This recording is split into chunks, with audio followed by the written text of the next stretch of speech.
Hello everyone. In this video, we are going to talk about the hijab controversy in Karnataka, जिसकी वजह से भी बहुत ज़्यादा यहाँ पे प्रोटेस्ट हो रहे हैं. And in this video, we'll see that why it is in news, what are the reasons for the protest, and further government का क्या response है इन protest को लेके. हमारे constitution में हमारे religious freedom को safeguard करने के लिए क्या सारे provisions हैं. And finally, what are the important judgments इस तरह के issues से related जो पहले भी कोर्ट ने दिए हुए हैं. इन सारे के बारे में आज डिस्कशन करेंगे. ओके, सबसे पहले तो समझते हैं कि पूरी ये कंट्रोवर्सी आखिर क्या है. तो कंट्रोवर्सी ये है कि कर्नाटक के उडुपी डिस्ट्रिक्ट में जो पीयू कॉलेज है, वहां पे कुछ गर्ल्स जो है वो हिजाब पहन के आती हैं और इनको एंट्री जो है वो डिनाई कर दी है कॉलेज के अथॉरिटीज ने. Now we will see that ये पूरा सीन जो है वो कहाँ पे हो रहा है. तो यहाँ पे आप देख सकते हो उडुपी डिस्ट्रिक्ट कहाँ पे, this is state of Karnataka. यह है हमारे कर्नाटक का स्टेट. और यहाँ पे कर्नाटक के स्टेट में यहाँ पे वेस्टर्न कोस्ट पे लोकेटेड है एक डिस्ट्रिक्ट जिसको कहते हैं उडुपी डिस्ट्रिक्ट. और यहीं के एक पीयू कॉलेज की घटना है ये. अब पीयू कॉलेज क्या होता है, हमने यूजी कॉलेज सुना है, पीजी कॉलेज सुना है, ये पीयू कॉलेज क्या होता है. तो यूजुअली नॉर्थ इंडिया में हमें नहीं पता होता है इसके बारे में, क्योंकि ट्वेल्थ तक हम नॉर्मल अपने स्कूल में रहते हैं, then we go to UG colleges. ठीक है. लेकिन साउथ में यूजुअली ये होता है कि टेंथ के बाद में जो इलेवेंथ और ट्वेल्थ है बेसिकली वो आपका प्री यूनिवर्सिटी कॉलेज से होता है. ठीक है. जो आपका इलेवेंथ एंड ट्वेल्थ है इसके लिए अलग कॉलेज होता है, इसको कहते हैं प्री यूनिवर्सिटी कॉलेज. ठीक है. सो पीयू कॉलेज की ही ये पूरी बात है, ये पूरा इंसिडेंट है. तो यहाँ पे ये हुआ है कि कॉलेज में कुछ लड़कियां जो है वो साफ दिस हिजाब पहन के आती हैं. और इसके रिस्पॉन्स में यहाँ पे देखा गया कि कुछ और स्टूडेंट्स जो कि हिंदू रिलीजन के हैं उन्होंने भी सैफरन भगवा कलर का वो स्कार्फ वगैरह पहन के आना शुरू कर दिया. एंड दे आल्सो सेड कि this is also the symbol of our religion and this is also a part of our religion. And when they are allowed to follow their religion, why can't we follow our. तो इस वजह से ये पूरा मुद्दा जो है वो बहुत ज्यादा न्यूज में आ गया. अच्छा, कॉलेज अथॉरिटीज ने जब ये नोटिस किया तो उन्हें लगा कि this is against the discipline of the college. ठीक है. एंड अगर एक स्टूडेंट को हम कोई प्रिविलेज देते हैं तो दूसरे स्टूडेंट्स जो है वो सेम टाइप का प्रिविलेज जो है वो डिमांड करेंगे. एंड अल्टीमेटली इस तरीके से जो रिलीजियस बेसिस पे डिस्क्रिमिनेशन है उसकी सीड यहाँ कॉलेज लेवल या स्कूल लेवल पे ही सो होगी. And ultimately which is not good for our nation. ठीक है. This is basically like sowing the seed of the hatred. अगर इस तरीके का आपको इक्वल स्टेटस नहीं मिलता है, डिस्क्रिमिनेशन होता है वो भी इस लेवल पे. लाइक हम सब देखते हैं कि पॉलिटिक्स में ये सारी बातें होती हैं, हर एक जगह पे ये रिलीजन की बात हो रही है, लेकिन स्कूल एक ऐसी जगह है जहाँ पे हमने कभी ये रिलीजियस डिस्क्रिमिनेशन नहीं देखा होता है ना, एक्सपीरियंस किया होता है, बच्चों को इस बारे में नहीं पता होता है. लेकिन अब अगर बच्चे इस तरीके के रिलीजियस ट्रेडिशंस को फॉलो करते हैं स्कूल में, ड्रेस कोड में इसको इंक्लूड किया जाता है, तो obviously this is going to sow the seed of the discrimination on the basis of religion. Discrimination in the sense, this will sow the seed of hatred on the basis of religion among the people, and which is not good for the future of our country. ये कहना है college authorities का. और इसके लिए committee भी form करी गई थी which was headed by the BJP MLA. Karnataka में वी ऑल नो बीजेपी की गवर्नमेंट है अभी, एंड बीजेपी एमएलए जो है उनने उनकी जो कमेटी है उन्होंने भी यही कहा कि दीज काइंड ऑफ रिलीजियस आपका जो भी है, मतलब apart from the dress code जो है वो सबसे ज्यादा इंपॉर्टेंट है कॉलेज के लिए. एंड ड्रेस कोड के अपार्ट आपके रिलीजियस जो भी सिंबल्स हैं वो आप नहीं पहन सकते हो, नहीं कैरी कर सकते हो स्कूल या कॉलेजेस में. ओके. सो देख सकते हो आप यहाँ पे, तो इस तरीके के प्रोटेस्ट यहाँ पे हो रहे हैं. और इस कॉलेज की घटना के बाद में दूसरे कॉलेजेस में भी ये सारी चीजें जो है वो स्प्रेड हो गई हैं. एंड वहां पे भी काफी सारे जो गर्ल्स हैं उन्होंने हिजाब पहन के आना शुरू कर दिया. एंड अल्टीमेटली ये बहुत बड़ा एक कंट्रोवर्सी बन गया है. इसके ऊपर हम देख सकते हैं कि अब कर्नाटक से हटके दूसरे स्टेट्स में भी ये कंट्रोवर्सी फैल रही है. लाइक रिसेंट की अभी बात है कि मध्य प्रदेश ने भी ये डिक्लेयर किया कि वो भी हिजाब को बैन करेंगे इन दी कॉलेजेस एंड ऑल. तो इस तरह की चीजें जो है वो चल रही हैं. Okay, so here you can see the government of Karnataka they passed an order stating that students of pre-university PU colleges have to mandatorily wear the uniform that is prescribed by the college administrative board. In the absence of any prescription, college which clothes which disturb the equality, integrity and public law and order couldn't be worn. तो इस तरीके का कुछ decision लिया है आपका कर्नाटक की government ने. और इस तरीके से इन लड़कियों को जो है वो बैन कर दिया गया था from entry into the college. Okay. तो आखिर ये हिजाब होता क्या है. क्या बुर्का और हिजाब दोनों एक हैं, क्या दोनों अलग हैं? तो यहाँ पे आप देख सकते हो, तो अलग अलग तरीके की चीजें होती हैं। मतलब जो आप अपने फेस को कवर करने के लिए, अपनी बॉडी को कवर करने के लिए पहनते हो इस्लाम में। सो जो फुल आप कवर करते हो तो दैट इज बुर्का। ठीक है, हेड टू टू आप जो कवर करके रखते हो, क्लॉथ जो यूज करते हो। फिर niqab is something, niqab is like when you wear it from head to toe but your eyes are open. हिजाब यहाँ पे आप देख सकते हो, यहाँ पे आप सिर्फ अपने आपका फेस ओपन रहता है, सिर्फ आपका जो हेयर और ये नेक वाला एरिया है आप इसको कवर करते हो with the scarf, and this is the hijab.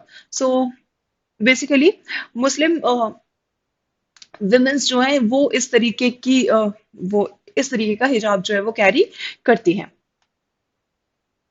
Okay, now let us सी कि अभी जो हम बात कर रहे थे कि यहाँ पे कर्नाटक की गवर्नमेंट जो है उसने ये डिसीजन लिया है कि इस तरह के जो सिंबल्स है रिलीजन से रिलेटेड उनको वो अलाउ नहीं करेंगे। तो किस बेसिस पे ये रिलीजन डिसीजन जो है वो लिया गया?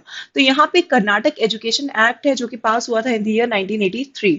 और ये जो कर्नाटक एजुकेशन एक्ट है इसका सेक्शन 133 क्लॉज 2 जो है ये क्लियरली स्टेट करता है कि स्टूडेंट्स को वही ड्रेस कोड पहनना पड़ेगा जो कॉलेज की अथॉरिटीज जो है वो डिसाइड करती हैं। ठीक है, तो आप यहाँ पे देख सकते हो। सो Karnataka education act 1983 section 133 clause 2, it clearly states that students have to wear the dress that is chosen by the college authorities. Okay, तो इसके बेसिस पे उन्होंने अपने डिसीजन को सही बताया है। लेकिन क्या अगर हम देखें तो कॉन्स्टिट्यूशनली इसकी कोई वैलिडिटी है? तो देखिए, कॉन्स्टिट्यूशन पे हमारे रिलीजन को लेके हमारे पास क्या राइट्स हैं। तो वी ऑल नो कि हमारा कॉन्स्टिट्यूशन हमें गारंटी करता है 6 फंडामेंटल राइट्स। 6 फंडामेंटल राइट्स, ठीक है। तो 6 फंडामेंटल राइट्स जो है ये हमारा कॉन्स्टिट्यूशन जो है वो हमें गारंटी करता है। और ये राइट्स जो है, जो हमारे फंडामेंटल राइट्स है, ये कहाँ पे मेंशन किए हुए हैं?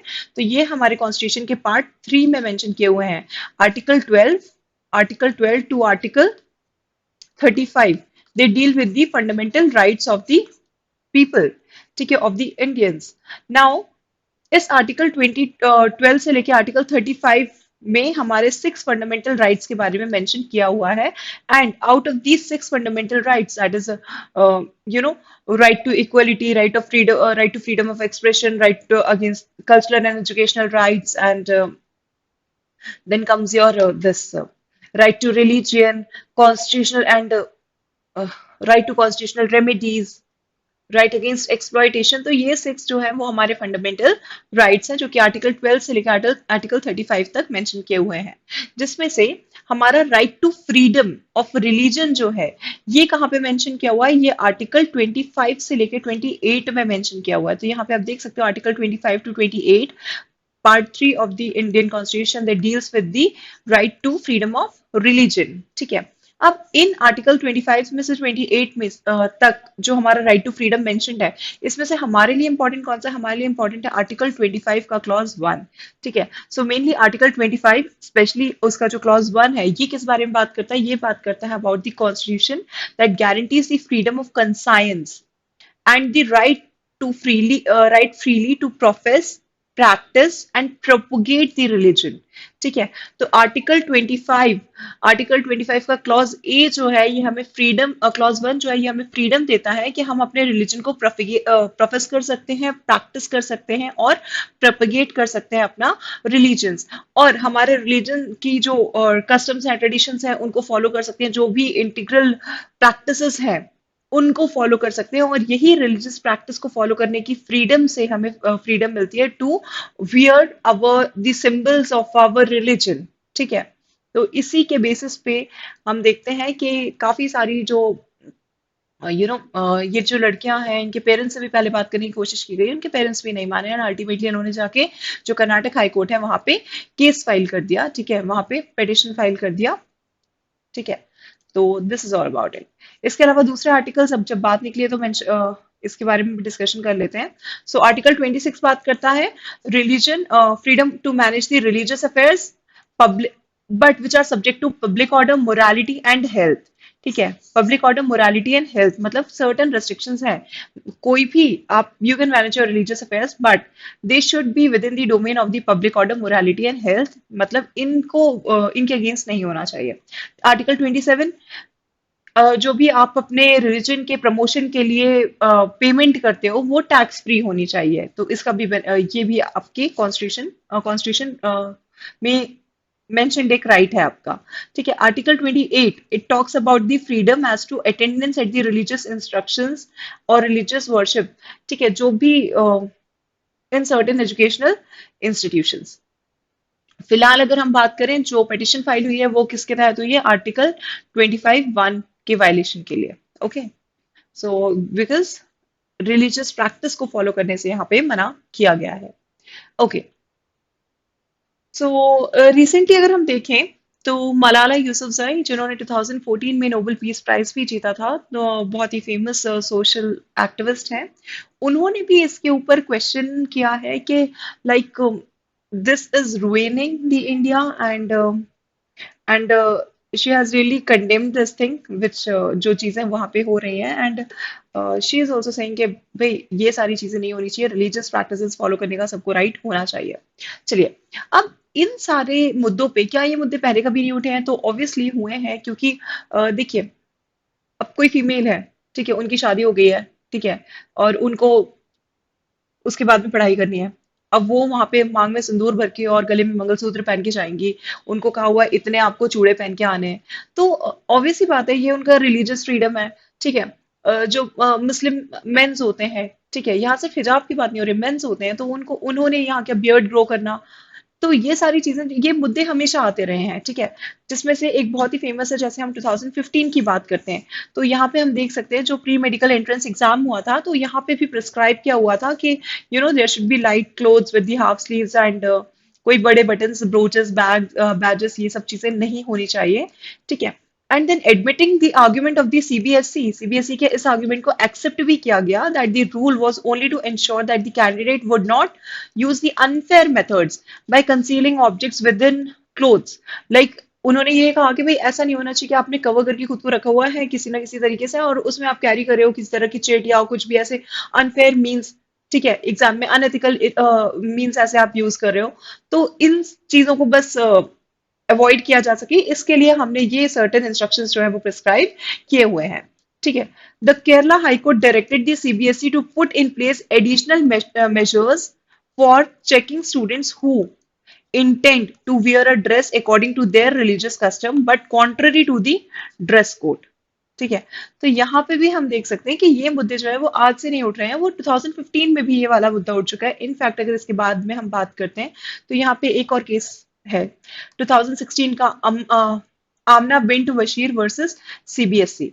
So here you can see the court held that the practice of wearing a hijab constitutes an essential religious practice but did not quash the CBSE rule.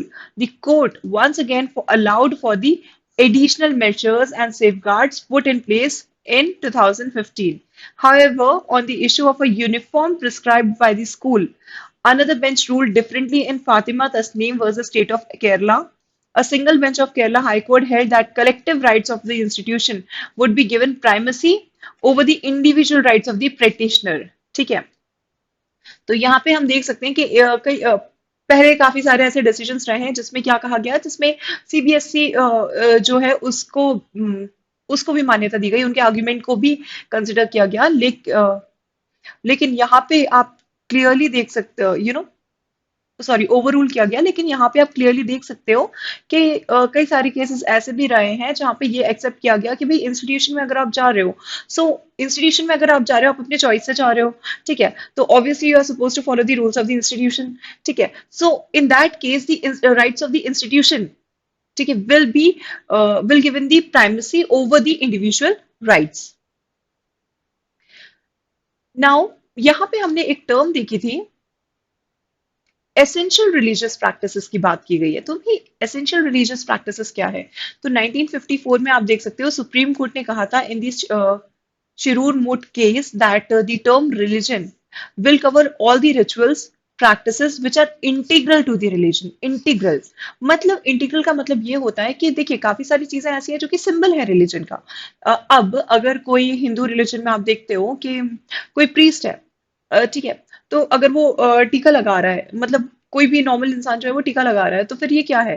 This is not integral. ऐसा तो नहीं है कि वो अगर ऐसा नहीं करेगा तो क्या उसका रिलीजन जो है वो कहीं खतरे में आ जाएगा, ऐसा तो कुछ भी नहीं है। तो यहाँ पे कुछ चीजें जो है वो इंटीग्रल होती है, वो जरूरी होती हैं किसी भी रिलीजन के लिए। लेकिन कुछ चीजें जो है वो सिंबल होती है रिलीजन का, लेकिन बहुत ज्यादा जरूरी नहीं होती, इंटीग्रल पार्ट नहीं होती है। ठीक है। तो यहाँ पे आप देख सकते हो सुप्रीम कोर्ट ने शिशुर मुट केस में ये कहा था कि रिलीजन का मतलब क्या है, हर वो चीज जो कि इंटीग्रल है रिलीजन के लिए। और ये कैसे पता चलेगा इंटीग्रल है रिलीजन के लिए, ये जो रिलीजन्स है वो खुद डिसाइड करेंगे, उनके जो भी रिलीजियस बुक्स हैं या फिर जो भी प्रैक्टिसेस फॉलो की जाती हैं, उनमें से वो खुद ये डिसाइड करेंगे कि कौन सी उनके रिलीजन के लिए बहुत ज्यादा इंटीग्रल है और कौन सी सिर्फ एक सिंबल मात्र है। ठीक है। मतलब अगर बहुत एसेंशियल है तो obviously that will be considered, पर अगर वो सिंबल है या फिर उसके बिना उससे रिलीजन के ऊपर कोई हार्म नहीं हो रहा है तो उसको अवॉइड किया जा सकता है। तो इस तरीके का इसे कहते हैं एसेंशियल रिलीजियस प्रैक्टिस टेस्ट। ठीक है। जो कि किसे करना होगा, जो कि उन रिलीजन को, उस रिलीजन को खुद ही करना होगा। ठीक है, according to the practices that are followed over the time there. ठीक है। अब आगे क्या वे आउट हो सकता है इसमें, तो आगे बस यही हो सकता है कि इसी एसेंशियल रिलीजियस प्रैक्टिस टेस्ट की जहाँ जो यहाँ पे बात की गई है, इसमें ही हम पुट करें ये पूरा जो हिजाब वाला सिस्टम है और चेक करें कि whether it is the essential part. और यस, अगर वो एसेंशियल पार्ट है तो obviously it should be given preference. और अगर एसेंशियल पार्ट होते हुए पे भी मना किया जाता है आपको ये वेयर करने के लिए, तो that is you know openly we can say that it is the violation of the constitution. So for the own a good way out of it is it should be put to the essential religious practice test. Okay, so guys, this was all about it. I think just one point that I have missed in this here. जब हम बात कर रहे थे constitution में जो protections मिले हैं, यहाँ पे हमने प्रियम्बल की बात नहीं की। तो प्रियम्बल क्या कहता है, प्रियम्बल का जो हमारा बेसिक स्ट्रक्चर है ये भी सेक्युलरिज्म की बात करता है। ठीक है। सो सेक्युलरिज्म का मतलब ये होता है कि कोई भी रिलीजन जो है उसको आप स्पेसिफिक मतलब उसको प्रिविलेज नहीं दे सकते हो। ठीक है। मतलब all religions are equal here. Okay. So this is basically, तो प्रियम्बल भी इसी बारे में बात करता है। And it also you know it is also against the violation of the or it is also against the discrimination on the basis of the religion. Okay, so guys, this was all about it, about the controversy, and let's see what happens in future. This is all for now. Thank you everyone, have a nice day, bye bye.